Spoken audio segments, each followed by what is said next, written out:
Louvado seja nosso Senhor Jesus Cristo, para sempre seja louvado. Meus queridos e amados irmãos, o Evangelho de hoje, continuidade, São João, capítulo 11, versos do 45 ao 56.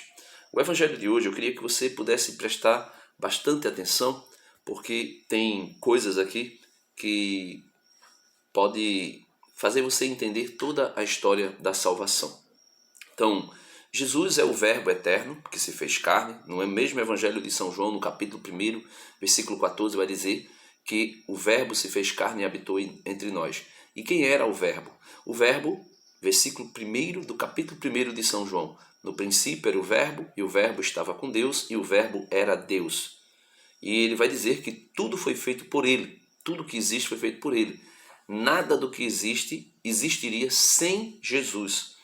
Por isso, lá no livro do Gênesis, no capítulo 1, finalzinho do capítulo 1, ou melhor, capítulo 2, se eu não estou enganado, Deus Pai vai dizer: façamos o homem a nossa imagem e a nossa semelhança. Quando ele diz façamos, no plural, já mostra para nós que existe uma trindade, ou pelo menos uma coletividade em Deus, de pessoas em Deus. Não é deuses, mas coletividade de pessoas em Deus. E hoje, graças à revelação, ao estudo, ao entendimento, nós sabemos que Deus é um só, porém existe em três pessoas distintas, mas que formam a mesma divindade, que é a mesma divindade, melhor dizendo. Então, no versículo 45 do Evangelho de hoje é dito o seguinte: muitos judeus que tinham ido visitar Maria e viram o que ele fez, creram nele. Os judeus foram visitar Maria. Quem é Maria aqui, no capítulo 11 do Evangelho de São João? Maria aqui é a irmã de Lázaro, que Jesus havia ressuscitado dos mortos. Então, os judeus foram, sabiam, conheciam de fato que Lázaro tinha morrido. Quando chegaram, viram o que Jesus fizera. E aí começaram a crer em Jesus. Versículo 46. Mas alguns dos mesmos judeus foram contar aos fariseus o que Jesus havia feito, a ressurreição de Lázaro.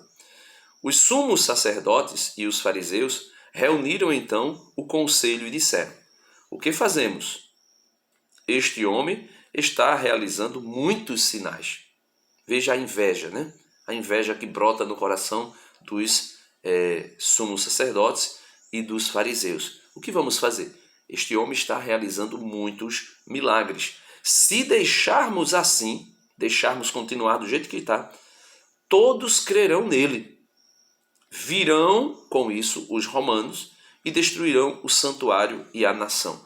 Então, aqui os fariseus, os sumos sacerdotes, disseram: se Jesus continuar do jeito que está, ele vai atrair uma multidão.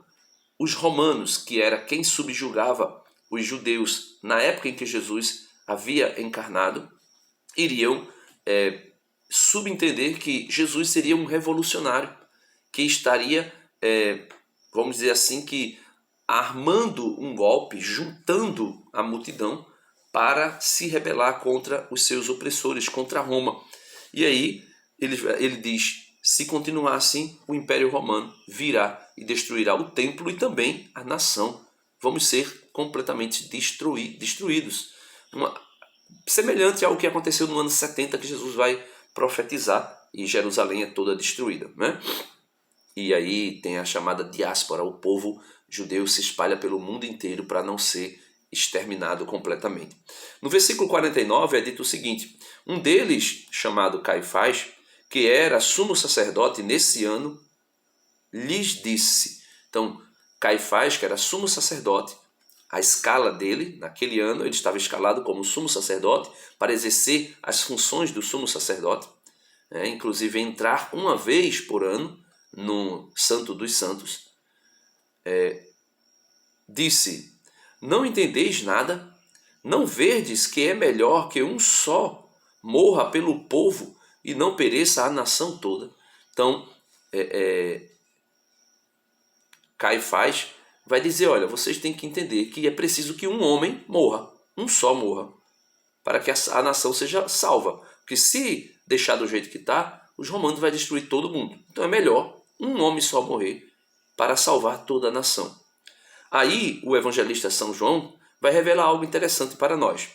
Não disse isso, Caifás não disse isso por conta própria, mas, sendo sumo sacerdote nesse ano, profetizou que Jesus morreria pela nação. E aí São João, conhecendo já que Jesus não veio somente para as ovelhas perdidas da casa de Israel, e sim para os filhos de Deus que estavam dispersos pelo mundo inteiro, São João vai dizer no versículo 52, e não só pela nação, mas para reunir os filhos de Deus dispersos. E aí estou eu e você. Jesus morreu não somente para salvar a nação de Israel, não somente para salvar a nação de Israel de um golpe político, de uma destruição política que os seus opressores iriam sucumbi-la, por conta da possível rebelião que Jesus viesse a fazer naquela época. Mas não somente salvar a nação de uma destruição, vamos dizer assim, histórica, no sentido de política humana, mas salvar a nação, e não somente a nação, mas todos nós que estamos dispersos pelo mundo inteiro, salvar das garras de Satanás. E depois, Jesus, lá no capítulo 17 de São João, na chamada oração sacerdotal, Jesus vai dizer isso, orando ao Pai, ele vai dizer, pedindo pelos apóstolos, ele vai dizer: Pai, eu te peço, eles não são do mundo, mas não os tires do mundo, apenas libertai-os do maligno. Depois, Jesus orando por ele mesmo, Pai, fazei com que todos sejam um, como eu e vós somos um.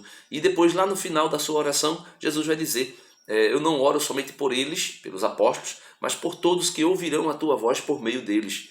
Então, Jesus já ora por nós, e confirmando aqui essa salvação também das pessoas que não são descendentes diretos, da linhagem direta de Abraão, mas descendentes de Abraão, filhos de Abraão pela fé, como é o nosso caso. E no versículo 53 é dito o seguinte: assim, a partir desse dia, entraram em acordo para matá-lo. Por isso Jesus já não andava publicamente entre os judeus, mas partiu para uma região próxima ao deserto, a um povoado chamado Efraim. Essa palavra Efraim significa fruteiro ou multiplicação, Fruteiro ou multiplicação. É uma palavra que denota aquilo que de fato é aquela região onde Jesus estava. E ficou aí com os seus discípulos. Aproximava-se a Páscoa judaica e muitos subiam do campo para Jerusalém a fim de purificar-se antes da Páscoa. Era um costume judeu para celebrar a Páscoa, celebrar a memória do povo que saiu do Egito e foi para a Terra Prometida, mas para isso eles se purificavam para poder participar desta festa. Então, procuravam Jesus e de pé no templo comentavam entre si: o que vos parece? Será que não virá a festa? Então, Jesus depois vai à festa e é preso por ocasião da festa, e aí Jesus acaba sendo morto por todos nós. Mas, meus irmãos, o que nós podemos ver aqui é a providência divina agindo. Deus enviou o seu Filho para morrer por todo aquele que nele crê, e não pereçam, mas tenham a vida eterna. Só que isso, Deus não manipula a cabeça das pessoas. Ao contrário, as pessoas na sua liberdade, na liberdade que elas têm, elas vão agindo, articulando as coisas de acordo com o que elas projetam, programam conscientemente e na liberdade delas. Só que no final, o resultado que dá é a vontade de Deus. É interessante. Aqui está, para mim, a maior soberania de Deus. É fazer com que seres humanos ajam livremente, mas mesmo assim, no final, nas ações livres do homem, Deus consegue fazer com que o seu projeto, o seu plano aconteça. É aquilo, se eu não me engano, está escrito nos Provérbios, que vai dizer assim, ou é no Salmo que vai dizer assim: o homem sonha, mas é Deus que realiza. Ou seja, O homem pensa livremente, age livremente, faz as coisas livremente, mas no final da história o que prevalece são os projetos de Deus. Então, o projeto de Deus era que Jesus morresse, um só, para salvar toda a nação. E não somente a nação judaica, mas toda a nação, entre aspas, igreja, o povo de Deus eleito por ele. Deus abençoe a todos e tenhamos um bom dia, né? E amanhã nós já celebramos o domingo de Ramos para entrarmos na Semana Santa. Deus abençoe a todos. Domingo da Paixão.